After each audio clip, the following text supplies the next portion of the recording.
Muslim ಓಲೈಕೆಗಾಗಿ ಮೀಸಲಾತಿಯನ್ನು ಸಂಪೂರ್ಣ ತಲೆಕೆಳಗೆ ಮಾಡಿ ಹಿಂದುಳಿದ ವರ್ಗದವರ ಪರಿಶಿಷ್ಟರ ಮೂಲಭೂತ ಸೌಕರ್ಯ ಕಸಿಯುವ ಷಡ್ಯಂತ್ರ ಕಾಂಗ್ರೆಸ್ ಪಕ್ಷದಿಂದ ನಡೆದಿದೆ ಎಂದು ಬಿಜೆಪಿ ಜಿಲ್ಲಾ ವಕ್ತಾರ ಸದಾನಂದ ಭಟ್ ಆರೋಪಿಸಿದರು. ವಿದ್ಯುತ್ ಲೋಡ್ ಶೆಡ್ಡಿಂಗ್ ನಿಂದ ವಿನಾಯಿತಿ ಕೊಡಿಸಿದಂತಹ ಹೆಮ್ಮೆ ಇರುವಂತಹದ್ದು ಕಾಗೇರಿಯವರು ಉಸ್ತುವಾರಿ ಮಂತ್ರಿ ಆಗಿರುವಂತಹ ಸಂದರ್ಭದೊಳಗೆ ಕ್ಯಾಬಿನೆಟ್ನೊಳಗೆ ತೀರ್ಮಾನ ಆಗಿ ಇವತ್ತು ಎಲ್ಲ ಲೋಡ್ ಶೆಡ್ಡಿಂಗ್ ಆದರೂ ಕೂಡ ಉತ್ತರ ಕನ್ನಡ ಜಿಲ್ಲೆಗೆ ಲೋಡ್ ಶೆಡ್ಡಿಂಗ್ನಿಂದ ವಿನಾಯಿತಿಯನ್ನು ಕೊಡಿಸಿದೆ. ಯಾಕೆಂದರೆ ಜಿಲ್ಲೆಯ ಜನರ ತ್ಯಾಗ ಇದೆ ಅದರ ಹಿಂದೆ. ಆ ಕಾರಣಕ್ಕಾಗಿ ಲೋಡ್ ಶೆಡ್ಡಿಂಗ್ನಿಂದ ವಿನಾಯಿತಿ ಕೊಡಿಸಿರುವಂತಹದ್ದು ಕಾಗೇರಿಯವರು. ಜೊತೆಗೆ ಇಡೀ ಜಿಲ್ಲೆಯಾದ್ಯಂತ ಕಾರವಾರದಲ್ಲಿ ಮೆಡಿಕಲ್ ಕಾಲೇಜ್ ವಿಚಾರ ಇರ್ಬೋದು ಅಥವಾ ಶಿಕ್ಷಣ ವ್ಯವಸ್ಥೆಗಳಿಗೆ ಪದವಿ ಪೂರ್ವ ಕಾಲೇಜುಗಳು, ಹೈಸ್ಕೂಲ್ಗಳು, ಪ್ರಾಥಮಿಕ ಶಿಕ್ಷಣ ಶಾಲೆಗಳಿಗೆ ಬೇಕಾದಂತಹ ಮೂಲಭೂತ ಸೌಕರ್ಯಗಳು, ಕಟ್ಟಡಗಳನ್ನು ಒದಗಿಸಿದಂತಹದ್ದು, ಇದೆಲ್ಲದಕ್ಕಿಂತ ಹೆಚ್ಚಾಗಿ ನಗರದ ದೀನದಯಾಳ್ ಭವನದಲ್ಲಿ ಗುರುವಾರ ನಡೆದ ಮಾಧ್ಯಮಗೋಷ್ಠಿಯಲ್ಲಿ ಮಾತನಾಡಿದ ಅವರು, ಹಿಂದುಳಿದ ವರ್ಗದ ನೇತಾರ ಎಂದು ಹೇಳಿಕೊಳ್ಳುವ ಸಿದ್ದರಾಮಯ್ಯ ಹಿಂದುಳಿದ ವರ್ಗದ ಮೀಸಲಾತಿ ಕಸಿದು ಮುಸ್ಲಿಮರಿಗೆ ನೀಡಲು ಹೊರಟಿದ್ದಾರೆ.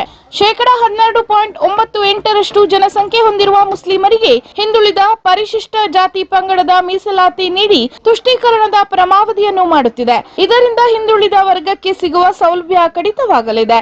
ಉದ್ಯೋಗ, ಶಿಕ್ಷಣದಲ್ಲಿ ಹಿಂದುಳಿದವರಿಗೆ ಮೋಸವಾಗಲಿದೆ. ದೊಡ್ಡದಾದ ಅನ್ಯಾಯವಾಗುತ್ತಿದೆ. ಅಲ್ಲದೆ ಮುಸ್ಲಿಂ ಲೀಗ್ ಪ್ರಣಾಳಿಕೆಯಂತೆ ಕಾಂಗ್ರೆಸ್ ತನ್ನ ಪ್ರಣಾಳಿಕೆ ರಚಿಸಿದೆ. ವೈಚಾರಿಕ ಮತ್ತು ಬೌದ್ಧಿಕವಾಗಿ ದಿವಾಳಿತನದತ್ತ ಹೋಗಿರುವ ಕಾಂಗ್ರೆಸ್ ಆಡಳಿತ ನಡೆಸುತ್ತೇವೆ ಎಂಬ ಹಗಲುಗನಸು ಕಾಣುತ್ತಿದೆ. ಜನವಿರೋಧಿ ನೀತಿಯನ್ನು ನಾವೆಲ್ಲರೂ ಒಗ್ಗಟ್ಟಾಗಿ ಖಂಡಿಸುತ್ತೇವೆ. ಕ್ಷೇತ್ರದಾದ್ಯಂತ ಅದ್ಭುತವಾಗಿ ಪ್ರಚಾರ ಕಾರ್ಯ ನಡೆಸಲಾಗುತ್ತಿದೆ. ಕಾರ್ಯಕರ್ತರು ಅಭ್ಯರ್ಥಿ ವಿಶ್ವೇಶ್ವರ ಹೆಗಡೆ ಕಾಗೇರಿ ಗೆಲುವಿಗೆ ಹಗಲಿರುಳು ಶ್ರಮಿಸುತ್ತಿದ್ದಾರೆ. ಬಿಜೆಪಿ ಅಭ್ಯರ್ಥಿ ಟೀಕಿಸುವುದನ್ನು ಪ್ರವೃತ್ತಿಯನ್ನಾಗಿ ಮಾಡಿಕೊಂಡ ಕಾಂಗ್ರೆಸ್ ಮುಖಂಡರು ಸುಳ್ಳು ಆರೋಪವನ್ನು ನಮ್ಮ ಅಭ್ಯರ್ಥಿಯ ಮೇಲೆ ಮಾಡುತ್ತಿದ್ದಾರೆ ಎಂದು ತಿರುಗೇಟು ನೀಡಿದರು.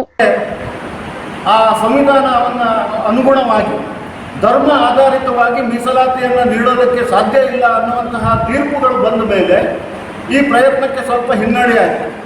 ಆದರೆ ಇವತ್ತು ತಾನು ಅಹಿಂದ ಹಿಂದುಳಿದ ವರ್ಗದ ನೇತಾರ ಅಂತ ಹೇಳಿಕೊಳ್ಳುವಂತಹ ನಮ್ಮ ಮುಖ್ಯಮಂತ್ರಿಗಳಾದಂತಹ ಸಿದ್ದರಾಮಯ್ಯನವರು ಕರ್ನಾಟಕದೊಳಗೆ ಮುಸ್ಲಿಮರನ್ನು OBC ಕೋಟಾಕ್ಕೆ ಸೇರಿಸಿ ನಮ್ಮ ಕರ್ನಾಟಕದಲ್ಲಿರುವಂತಹ ಪರಿಶಿಷ್ಟ ಜಾತಿ, ಪರಿಶಿಷ್ಟ ಪಂಗಡ ಮತ್ತು ಹಿಂದುಳಿದ ವರ್ಗದ ಉದ್ಯೋಗ ಮತ್ತು ಶಿಕ್ಷಣದಲ್ಲಿನ ಮೀಸಲಾತಿಯನ್ನು ಕಸಿದು ಇವತ್ತು ಮುಸ್ಲಿಮರಿಗೆ ನೀಡುವಂತಹ ದುಸ್ಸಾಹಸಕ್ಕೆ ಕೈ ಹಾಕಿದ್ದಾರೆ. ಇದರ ಬಗ್ಗೆ ರಾಷ್ಟ್ರೀಯ ಇನ್ನು ಕಳೆದ ಬಾರಿ 58,000 ಮತಗಳ ಅಂತರದಿಂದ ಸೋತ ಅಂಜಲಿ ಲಿಂಬಾಳ್ಕರ್ ಚುನಾವಣೆಗೆ ಸ್ಪರ್ಧಿಸಿದ್ದಾರೆ ಎಂಬುದನ್ನು ಕಾಂಗ್ರೆಸ್ ನಾಯಕರು ಅರ್ಥ ಮಾಡಿಕೊಳ್ಳಲಿ. ಬಿಜೆಪಿಯ ಕ್ಷೇತ್ರ ಪ್ರಚಾರ ಕಾರ್ಯ ಉತ್ತಮವಾಗಿ ಸಾಗುತ್ತಿದೆ. ಜೆಡಿಎಸ್ ಮತ್ತು ಬಿಜೆಪಿ ಕಾರ್ಯಕರ್ತರು ಜೊತೆಗೂಡಿ ಕೆಲಸ ಮಾಡುತ್ತಿದ್ದು ಎಲ್ಲೆಡೆ ವ್ಯಾಪಕ ಸ್ಪಂದನೆ ದೊರೆತಿದೆ. ಅಭಿವೃದ್ಧಿ ವಿಚಾರದಲ್ಲಿ ಕಾಗೇರಿ ಅವರು ಜಿಲ್ಲೆಗೆ ಏನು ಕೊಡುಗೆ ನೀಡಿದ್ದಾರೆ ಎಂಬುದನ್ನು ಕರಪತ್ರದ ಮೂಲಕ ಮನೆ ಮನೆಗೆ ತಿಳಿಸಲಾಗುತ್ತಿದೆ. ಆಗ ಕಾಗೇರಿ ವಿರುದ್ಧ ಟೀಕೆ ಮಾಡುವ ಕಾಂಗ್ರೆಸ್ ನಾಯಕರಿಗೆ ಅವರ ಅಭಿವೃದ್ಧಿ ಅರ್ಥ ಆಗಲಿದೆ ಎಂದರು. ವಶಪಡಿಸಿಕೊಳ್ಳುವಂತಹದ್ದು ಇನ್ನೊಂದು, ಹಿಂದುಳಿದ ವರ್ಗ ಮತ್ತು ಪರಿಶಿಷ್ಟ ಜಾತಿ, ಪರಿಶಿಷ್ಟ ಪಂಗಡದ ಜನರಿಗೆ ನೀಡ್ತಾ ಇರುವಂತಹ ಮೀಸಲಾತಿ ಸೌಲಭ್ಯವನ್ನು ತಪ್ಪಿಸಿ ಮುಸ್ಲಿಮರಿಗೆ OBC ಕೋಟಾದಲ್ಲಿ ತೆಗೆದುಕೊಂಡು ಬಂದು ಅವರಿಗೆ ಆ OBC ಕೆಟಗರಿಗಳಿಗೆ ಸಿಗಬೇಕಾದಂತಹ ಮೀಸಲಾತಿಯ ಎಲ್ಲ ಸೌಲಭ್ಯಗಳನ್ನು ಮುಸ್ಲಿಮರಿಗೆ ಕೊಡೋದಕ್ಕೆ ಪ್ರಯತ್ನಿಸ್ತಾ ಇರುವಂತಹದ್ದು ಯಾವ ರೀತಿ ಒಳಗೆ ಈ ಕಾಂಗ್ರೆಸ್ ಓಲೈಕೆಯ ರಾಜಕಾರಣವನ್ನು ಮಾಡೋದಕ್ಕೆ ಹೊರಟಿದೆ ಅನ್ನುವಂಥದ್ದನ್ನು ನಾನು ಕಾಂಗ್ರೆಸ್ಸಿಗರಿಗೆ ಪ್ರಶ್ನೆ ಮಾಡೋದಕ್ಕೆ ಬಯಸುತ್ತೇನೆ. ಇನ್ನು ಈ ವೇಳೆ ಬಿಜೆಪಿ ಯುವ ಮೋರ್ಚಾ ಜಿಲ್ಲಾಧ್ಯಕ್ಷ ಪ್ರೇಮ್ ಕುಮಾರ್, ಶಿರಸಿ ನಗರ ಘಟಕದ ಅಧ್ಯಕ್ಷ ಆನಂದ್ ಸಾಲೆ, ಶಿರಸಿ ಗ್ರಾಮೀಣ ಘಟಕದ ಅಧ್ಯಕ್ಷೆ ಉಷಾ ಹೆಗಡೆ, ಪ್ರಮುಖರಾದ RV ಹೆಗಡೆ ಚಿಪ್ಪಗಿ, ನಾಗರಾಜ್ ನಾಯ್ಕ್, ರವಿ ಶೆಟ್ಟಿ ಸೇರಿದಂತೆ ಇನ್ನಿತರರು ಉಪಸ್ಥಿತರಿದ್ದರು. ಪ್ರಮುಖವಾದಂತಹ ಅಂಶಗಳನ್ನು ನಾನು ಹಂಚಿಕೊಳ್ಬೇಕಾದ್ದು ಅಂತಂದರೆ, ಸಂವಿಧಾನದ ಪ್ರಕಾರವಾಗಿ ಮೀಸಲಾತಿಗಳು ಇವತ್ತು ಇಡೀ ದೇಶದಲ್ಲಿ, ರಾಜ್ಯದಲ್ಲಿ ಅಲ್ಲಲ್ಲಿಯ ಸ್ಥಳೀಯವಾದಂತಹ ವ್ಯವಸ್ಥೆಗಳಿಗೆ ಅನುಗುಣವಾಗಿ ಮೀಸಲಾತಿಯ ವ್ಯವಸ್ಥೆ ಇದೆ. ಕಾಂಗ್ರೆಸ್ಸು ಈ ಮೀಸಲಾತಿಯನ್ನು ಸಂಪೂರ್ಣವಾಗಿ ತಲೆಕೆಳಗೆ ಮಾಡಿ ಪರಿಶಿಷ್ಟ ಜಾತಿ, ಪರಿಶಿಷ್ಟ ಪಂಗಡ ಮತ್ತು ಹಿಂದುಳಿದ ವರ್ಗದವರ ಮೂಲಭೂತವಾದಂತಹ ಹಕ್ಕನ್ನು ಕಸಿಯುವಂತಹ ಪ್ರಯತ್ನಕ್ಕೆ ಕಾಂಗ್ರೆಸ್ ಇವತ್ತು ಕೈ ಹಾಕಿದೆ. ಶೈಕ್ಷಣಿಕ ಸುಗಂಧ ಸೂಸುವ ಅಂದದ ಚಂದನ PU ಕಾಲೇಜ್, ಗೌಡಳ್ಳಿ, ಶಿರಸಿ. ಜಿಲ್ಲೆಯ ಶಿಕ್ಷಣಾರ್ಥಿಗಳಿಗೆ ಸ್ವಾಭಿಮಾನದ ಸಂಕೇತವಾಗಿರುವ ಚಂದನ ಕಾಲೇಜಿನಲ್ಲಿ ಪಿಯುಸಿ ಓದಿಗಾಗಿ ವಲಸೆ ತಪ್ಪಿಸುವ ಉದ್ದೇಶ ಹೊಂದಿದ್ದು ಪ್ರಸಕ್ತದೊಂದಿಗೆ ಸಂಸ್ಕಾರ ಕಲಿಕೆಗೂ ಆದ್ಯತೆ ನೀಡಲಾಗಿದೆ. ಮಲೆನಾಡು ಶಿಕ್ಷಣ ಮತ್ತು ಗ್ರಾಮೀಣ ಅಭಿವೃದ್ಧಿ ಸೊಸೈಟಿಯ ಚಂದನ ಕಾಲೇಜು ಈಗ ಜಿಲ್ಲೆಯ ಜನರ ಗಮನ ಸೆಳೆಯುತ್ತಿದೆ. ಮಲೆನಾಡು ಶಿಕ್ಷಣ ಮತ್ತು ಗ್ರಾಮೀಣ ಅಭಿವೃದ್ಧಿ ಸೊಸೈಟಿಯಲ್ಲಿ ಚಂದನ ಪ್ರೌಢಶಾಲೆ ಕಳೆದ 16 ವರ್ಷಗಳಿಂದ ಘಟ್ಟದ ಮೇಲಿನ ತಾಲೂಕುಗಳಾದ ಶಿರಸಿ, ಸಿದ್ದಾಪುರ, ಯಲ್ಲಾಪುರ ತಾಲೂಕುಗಳಲ್ಲಿ ಮನೆ ಮಾತಾಗಿದೆ. ಈಗ ಇವರಿಂದ ಪಿಯು ಕಾಲೇಜು ಆರಂಭಿಸಲಾಗಿದ್ದು, ಚಂದನ ಕಾಲೇಜಿನ ಇಡೀ ಕಟ್ಟಡವನ್ನು ಪರಿಸರ ಸ್ನೇಹಿ ಹಂಚಿನ ಇಟ್ಟಿಗೆಗಳಿಂದಲೇ ನಿರ್ಮಿಸಲಾಗಿದೆ.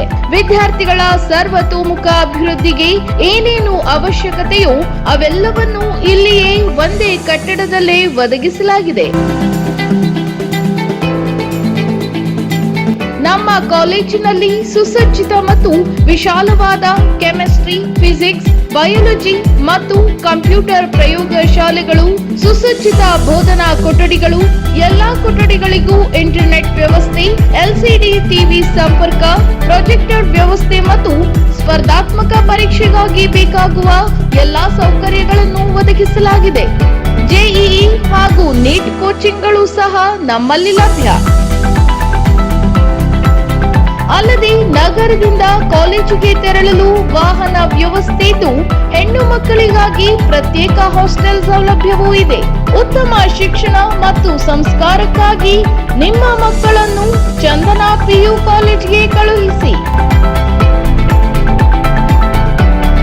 ಚಂದನ ಪಿಯು ಕಾಲೇಜ್, ಗೌಡಳ್ಳಿ, ಶಿರಸಿ. ನಿರ್ದೇಶಕ ಮಂಡಳಿ ಎಲ್ಎಂ ಹೆಗಡೆ ಸಂಸ್ಥಾಪಕರು ಮತ್ತು ಜನರಲ್ ಸೆಕ್ರೆಟರಿ, ಎಸ್ಆರ್ ಹೆಗಡೆ ಅಧ್ಯಕ್ಷರು, ಡಾಕ್ಟರ್ ರಮೇಶ್ ಹೆಗಡೆ ಉಪಾಧ್ಯಕ್ಷರು, ಉಪಸಮಿತಿ ವಿಜಿ ಜೋಶಿ ಅಧ್ಯಕ್ಷರು, C D Naik CEO, doctor K V Shivaram ಮತ್ತು ವಿನಯ್ ಜೋಶಿ ನಿರ್ದೇಶಕರು ಹಾಗೂ ಪ್ರಾಂಶುಪಾಲರು, ಆರ್ಎಂ ಭಟ್ ಮತ್ತು ಸಹ ಪ್ರಾಧ್ಯಾಪಕರು.